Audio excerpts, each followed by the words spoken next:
The MCU continues to just grow and grow, and now we have 10, I'm saying this, 10 Marvel shows, specials, whatever you want to say, that have premiered on Disney Plus, because Guardians of the Galaxy Holiday Special just came out, and I'm going to be ranking every single one of them from worst to best today. So make sure to leave your thoughts down below, leave your ranking, can't wait to see it, as well as hit that like and subscribe button, because of course, until now, let's get into this ranking. My number 10 is She-Hulk Attorney at Law. This show, for me, fails at being two things that it wanted to be. One, an exploration on civilianhood and really much in general, a law show in the MCU at this time.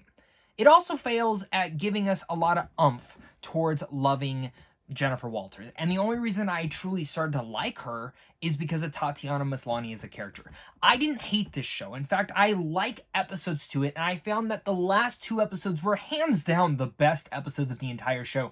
The writing, when Daredevil came in, it's like it took a completely different writing room and brought it in, because everything with Charlie Cox was firing on all cylinders. I love their chemistry. I thought it worked, but I think what it shows is that She-Hulk, for me, could be a solo hero that could lead her own show or even movie. But in that episode, it kind of showed that she's more better as a side role, and I really think Charlie Cox shows that. Maybe it's just their chemistry, maybe it's just their thing. The more and more I think of She-Hulk, the more disappointed I was. But I still did like some of the elements. It's just, this is a show that did not know what it wanted to be. And when it was funny, but when it wasn't, it was very cringy, and I wanted a lot more from this one. Now at my number 9 is Falcon and the Winter Soldier, my most anticipated show when all these shows were being announced, and it's my least favorite out of that first round that was announced. I was really excited for this, but after watching it, I'm like, this should have just been a movie. Why is this 6 episodes?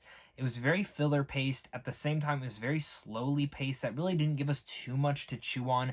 The villain, Carly, is absolutely not greatly written. And at the same time, US Agent is the most interesting character in this entire show, and that's saying something.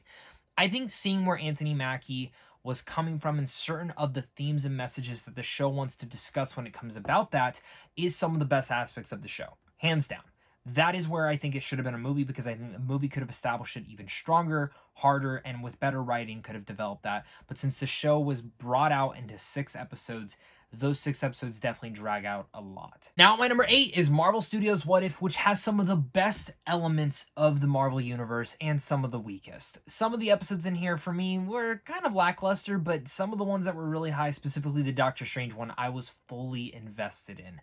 I like the concept of What If. I think Season 2 will probably be even better, because they're going to go a little bit more wacky and weird, and I think even a Season 3 might even prove that even more as well. This seems like a nice experiment to see what they could do with What If, and I'm excited to see what they do next, and I like the animation, so that's saying something. At my number 7, we have Hawkeye. This is a series that I was fully invested in till the last 2 episodes of the show, and it falls into the same damn detriment that every single one of these Marvel shows falls into. It's too many damn storylines and not enough time to conclude them in a natural way.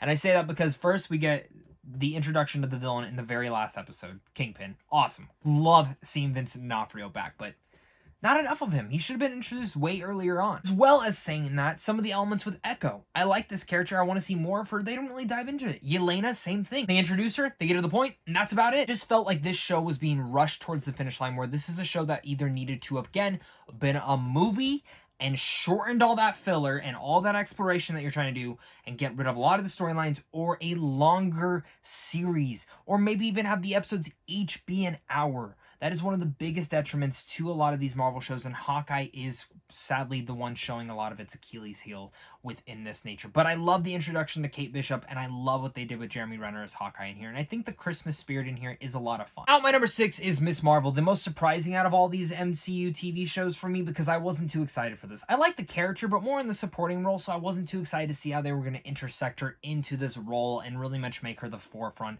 but I love her family. I love the coming of age story here. I love that she's a nerd and a geek for all these heroes as well, and that's saying a lot. Because reality is, she's like one of us. We love heroes. We're geeks for all these, and she's the same way. Iman's performance as Ms. Marvel is one of the biggest and best of any introduction. I can't wait to see her show up in the Marvels. I think that's going to be such a fun movie because of her, and she's going to add such an added bonus to that. Overall, again, fun show that would be higher on this list if it didn't get hit in the knee and yeah, have less than 6 episodes and try to spring so much shit at the very end all over again. Now, my number 5 is the brand new Guardians of the Galaxy Holiday Special. Now, does this really add anything to the Guardians of the Galaxy or even the MCU mythology?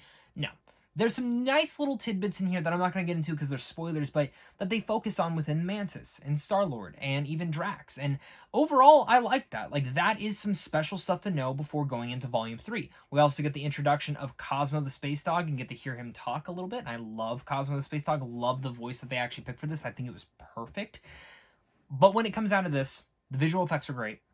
The Christmas theme is there. You're going to absolutely get in the Christmas holiday spirit of all of it all. Kevin Bacon is a great MCU character now. I don't really have any issues with this. I think this is a perfect holiday special. This is exactly what it is. It's a holiday special. It's to get you back into the holiday spirit and remind you of why you love the Guardians of the Galaxy and give more development to Palm's Mantis. Did all of that and more, and so I enjoyed it, and I laughed pretty hard throughout this entire thing. Now, my number 4 is WandaVision. Now, WandaVision for me was a near perfect show till the finale. I did not like the finale. I found the finale to be pretty lackluster in all of its context, and honestly, that was the one thing that I actually found disappointing about the show. Besides that, this show is a great exploration of love and grief and trauma, and seeing one character and really much the kickoff for Phase 4, seeing that this was it, is very special to me. I think Elizabeth Olsen probably gives the best performance in the entire MCU within this, and I also think Paul Bettany really gets to shine as Vision. There's a lot of great explorations of grief and trauma, and specifically in the penultimate episode, I think it's one of the best episodes of television ever. That's a pretty big word. Let's say on Disney Plus and really much just on streaming. I think it's such a great throwback, and I know it's not for everyone. I know it was a slower episode, but that episode gave so much development, and it made Wanda one of the best characters in the MCU. My number 3, out of all the original Marvel shows that they announced, this was the one that I was like, really? More of him? I thought we were done, and that is Tom Hiddleston's Loki in the show Loki. And Loki season 1 was fabulous. I loved this first season. I thought it was so cool and unique, and how they tied in the TVA and brought the TVA to life and everything of that nature. Again, very interesting to say the least. I did not expect that at all from the series, and they really shined in a beautiful and unique way, as well as introducing Kang the Conqueror. All these introductions are going to tie so heavily into the Marvel Universe, and again, Loki was one of those big surprises for me. Now, my number 2, and this is a lot of, just as a point of reference, I love this character in the comics, and I love the interpretation that they brought into this. Also, I think Oscar Isaac is Moon Knight. Yes, we're talking Moon Knight. Is that my number 2? Oscar Isaac's performance is one of the best also in the MCU. Just as Elizabeth Olsen was, this was a great introduction to a character, and I can't get enough of Moon Knight. I want more of him. I'm sad that we have not heard an announcement of where he's showing up next, because that's what I want to see next, is Moon Knight himself. This was a great way of really diving into this character and diving into everything that I really needed to see. And I think, again, while it is not perfect, I will not say this show is perfect. It is a show that I think adds a lot of layers to the MCU, and really much as a character study for one character I can't wait to see more of. My number 1, it's Werewolf by Night. This is a show and a special that I really was not that excited for. I like the comic, but they were doing a lot of drastic different things in this. And then I didn't know Man-Thing was in this, so that got me excited once I finally saw the feature. And watching this horror special, it is a great introduction to the Marvel horror side of everything, and I love, like, growing up, I read a lot of horror Marvel Studios comics, a lot of horror Marvel comics. I love that side of Marvel, and the fact that they're actually diving into that, I thought just got me all giddy and goosebump and very much happy, because this is stuff that I genuinely wanted to see in the MCU. It's a great introduction to that. It introduces 3 brand new characters, Elsa Bloodstone, the werewolf, and of course Man-Thing, and it makes you like them instantly. Also, this is very brutal, bloody, and R-rated, and I love how it's a throwback to old school horror monster movies, as well as kind of mixing in all that modern stuff, and Michael Giacchino absolutely killed it. So I loved Werewolf by Night. It's my favorite thing that the MCU has done on Disney Plus yet. With all that said, guys, that is all of my rankings for all of the MCU shows ranked so far. I do have a Phase 4 ranking coming up soon, which will include the movies in this ranking, as well as ranking all the 2022 comic book movies and shows from worst to best. Make sure to look out for all those. Hit that like and subscribe button, and of course, until next time, stay classy.